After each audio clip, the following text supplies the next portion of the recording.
Can you just fix it? That's what my manager said to me one afternoon. No context, no documentation, no accountability. Just fix it. So I did something incredibly simple. Something anyone can do. I asked for written approval, and suddenly, as if by magic, the urgent problem wasn't so urgent anymore. This is a story about how one small change in my communication transformed my entire work experience, and how it can do the same for you. At my job, the phrase, "just fix it," was practically part of the company language. It was everywhere. It was a kind of corporate shorthand that really meant, skip the established process, move as fast as possible. Don't escalate this to anyone important. And whatever you do, don't document what you're doing. And for the longest time, I handled it. Quietly, I was the go-to person for these kinds of problems. Because, let's be honest, fixing things made me look capable. It made me feel valuable. I was the reliable one, the person who could get things done when others couldn't. I thrived on that reputation. Until I realized something critical. Fixing things quietly also made me responsible. Solely responsible. The weight of every shortcut, every skipped step, landed squarely on my shoulders. The breaking point came one afternoon. A decision made weeks earlier a shortcut had been taken.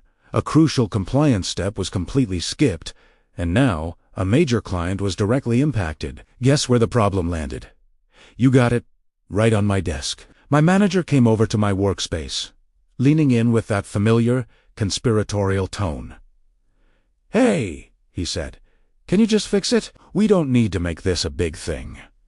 There it was again, that brace. And I knew exactly what it meant this time. It meant create no official paper trail, admit no error on the part of management, and make sure no one takes ownership for the mistake.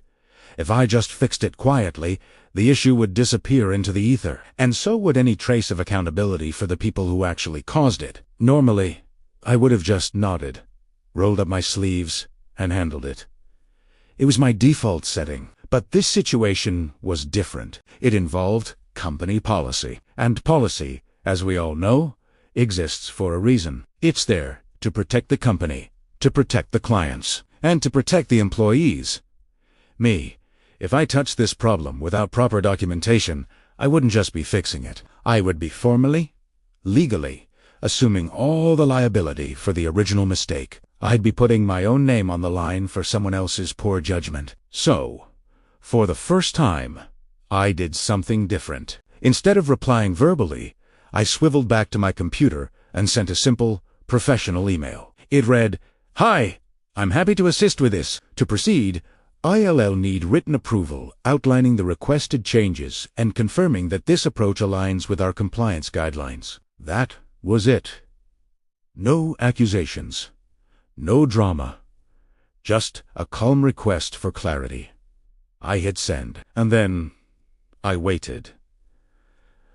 Hours passed. Complete silence. The usual follow-up pings and urgent check-ins were mysteriously absent. Then, finally, a short reply pinged into my inbox. "Let's discuss this live." It was an attempt to pull me back into the verbal, undocumented world I was trying to escape. I declined, politely but firmly. For the sake of accuracy and to ensure we're all on the same page, I prefer to confirm these details in writing. The tone shifted immediately. You see, asking for written approval does three powerful things. First, it clarifies responsibility. It puts on paper who is asking for what. Second, it confirms decision-making authority. It makes it clear that the person asking has the power to make that call. And third, it protects everyone involved, from the person doing the work to the manager requesting it. But it also does something else, something far more immediate. It makes people think twice. It forces them to pause and consider if the shortcut they are asking you to take is a risk they are willing to attach their own name to. Later that day, the feedback started trickling in. I was told I was being rigid. I heard that I wasn't being a team player. The classic line, "We need to be flexible around here," was thrown my way. Primera estagiaire calm. I didn't get defensive. I just repeated my position. I am absolutely flexible within the bounds of our company policy. I just need the documentation to proceed. No emotion, no argument.